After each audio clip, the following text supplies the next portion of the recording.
Hi guys, this is from a document that I recently wrote called Things Perpetrators Say to Justify Gang-Stalking, Street Theater, Direct-to-Conversation, and Electronic Harassment. By the way, in the document I misspelled the word perpetrator as perpetrator on purpose because that's what they are. They're traitors who are perps. The target is sick. The target is a loser. The target is a bully. In my case, that's a big joke. Target was born out of wedlock, which makes them ambassadors, so God doesn't love them anyway. The target is gay. The target is anti-gay. The target is a drug user. The target is a bum. The target is a racist. The target is a child molester. The target is stupid. The target is a whore or a slut or is ugly or evil. The target is the devil or a demon. The target is an MKUltra victim, and they don't want any witnesses. The target is just a bitch. The target is a pervert. The target is crazy. The target did bad things to people in the past, or has a record, or is a bad parent, or eats cheesecake, which is just me trying to have a sense of humor about all of this. The target knows too much. The target is too old. The target is too young. The target is an embarrassment to their cult, I imagine. The accusations levied against the target may or may not be true. Many times the target was born into this program, set up on purpose to make them look bad after much trauma, as is the case in my life, sort of like torturing an animal and blaming the animal for reacting to being psychologically tortured and for fighting back. Often the target is a victim of mind control to a greater degree than the general population, that is, and is being blamed for the things they did as a result of the most wicked form of mind control, using trauma, among other things, and sometimes even implants. Now here's why none of these excuses are good enough for what perpetrators are doing to the targeted individuals. The perpetrators possibly do not know the whole truth about the individual they are destroying. They have possibly been told half-truths and or outright lies about the individual whom they are targeting. The target may have been handed off from one group of perps to the next, with each successive group being told only part of the story, since in many cases the target has been a target since birth, through programs such as the Monarch program or MKUltra. They have been mind-controlled throughout their life, unbeknownst to them, and possibly unbeknownst to the perp as well. If you are a non-consensual human experimentee like myself, then you probably know what I'm talking about. Many of you who have read my articles or watched my videos already know that I found implants in my ears in 2008. That means I have possibly been an experimentee since I was born because I was adopted and kept at a hospital for the first 6 weeks of my life in the custody of an adoption agency. This also means that anything I did while under the influence of these implants, which may indeed be cochlear implants based on the location of the RFID chips that I found, is directly attributable to those who are using these implants to influence my life or who have used them since I was a child, since I never consented to the procedure in the first place. The mind control, again, does not equal consent. Some of you who have been targeted are aware of something called the Truman Show effect. We call it that because as targets, we see bits and pieces of our life stories displayed in movies, music, and television. This leads me to the conclusion that we, the victims of this horrible and inhumane crime, are like slaves whereby all of our intellectual property is stolen from us and others get to profit from our suffering.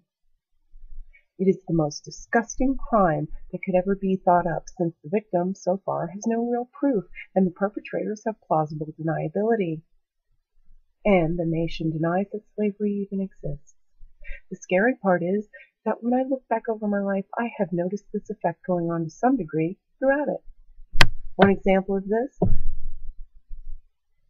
is the fact that when I was very young, maybe about 6 or 7, I had this thought. What if the world around us that we see isn't actually real? What if it's like some kind of movie covering our field of vision? At the time, I had no idea about virtual reality, and this was how I put the concept into words. Years later, I would see Disney come out with the 365-degree movies at Epcot, Eventually, I would see the concept in movies such as The Matrix and Dark City.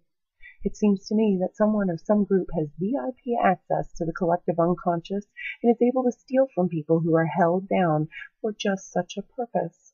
Some of you may see how this is done on both physical and metaphysical levels.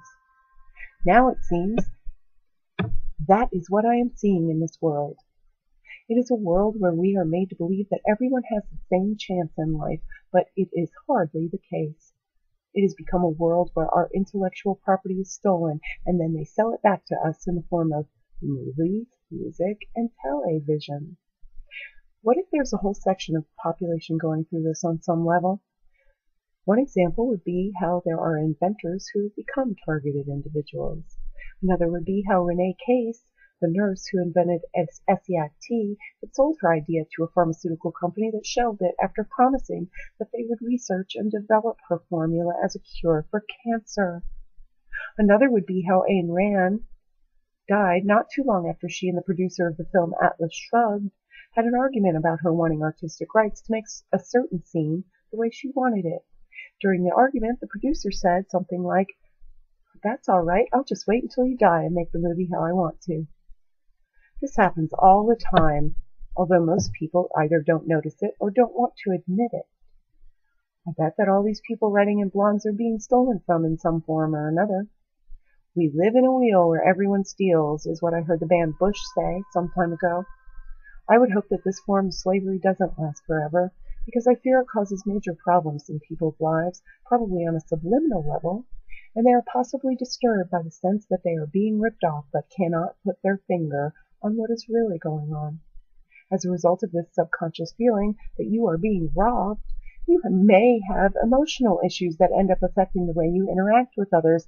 Eventually, this will get used against you, even though it cannot be truly blamed on you.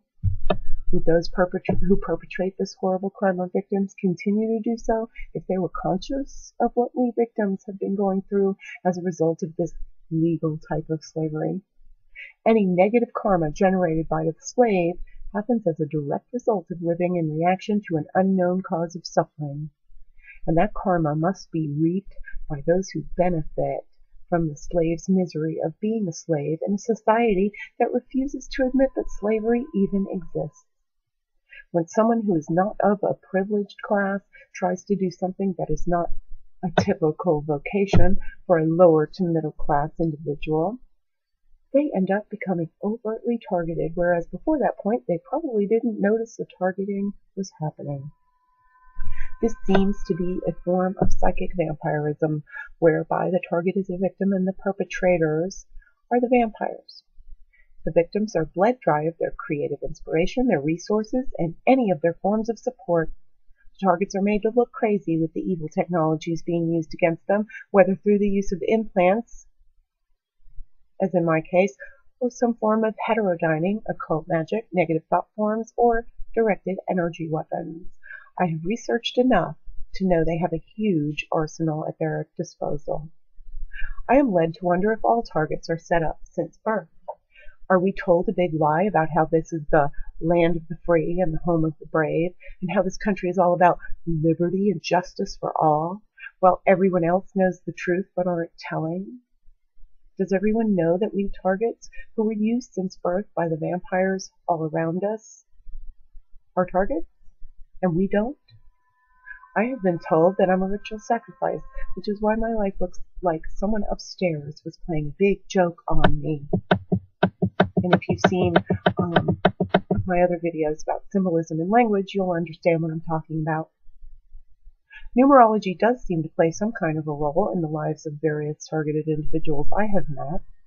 Could that be how many of us are picked out at birth, possibly stolen through adoption and sold into these sick programs of covert slavery?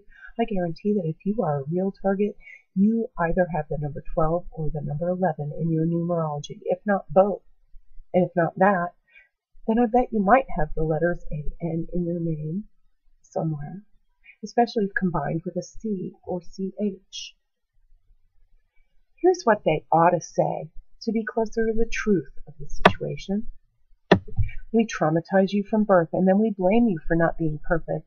We make you nuts and then blame you for being that way. We steal from you on so many levels and then blame you for feeling the need to hold on to things, which we call selfishness. We torture your mind and then blame you for reacting to it. We steal your intellectual property and then blame you for feeling disturbed. We ruin your life and then blame you for not being able to make your way in the world.